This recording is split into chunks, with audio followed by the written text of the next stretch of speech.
جہاں میں کتنی ہی ایسی چیزیں ہیں جن کو ہماری عقل سمجھنے سے قاصر ہے،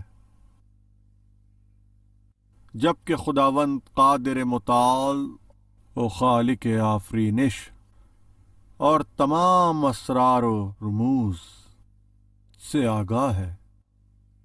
بہت اچھا، باقی سوالات اب اگلے درس میں۔ صلوات۔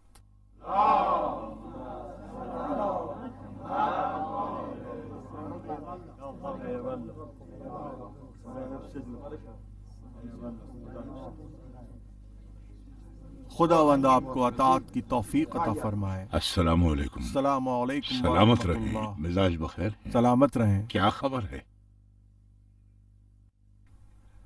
ایام حج نزدیک آ گئے ہیں اور اس سے پہلے ہمیں مولا کے پاس حاضر ہونا چاہیے۔ ہاں، خاص کر آج کل جبکہ کوفہ میں ہر طرف خوف و ہراس ہے۔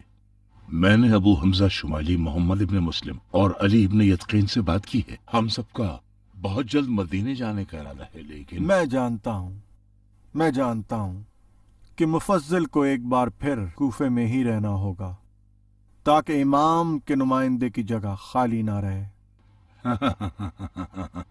جو کچھ بھی ہے آپ دوسروں سے زیادہ لوگوں کی نظروں میں ہیں، اور آپ تک پہنچنا بہت آسان ہے، بجائے اس کے حکومت آپ کے لیے مشکلات پیدا کر دے۔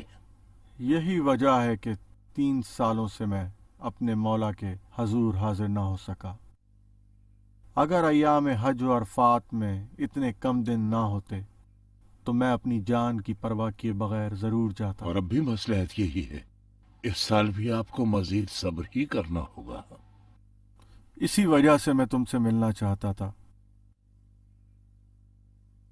تاکہ اپنے مولا کا خط تم تک پہنچا سکوں جو زرارہ کے نام ہے۔ عجیب بات ہے، ایک کے بعد ایک تو خط زرارہ کے نام۔ ہاں، ممکن ہے میرے اور تمہارے لیے تعجب آور ہو، یقیناً اس میں کوئی حکمت ہوگی۔ زرارہ کو میرا سلام کہنا۔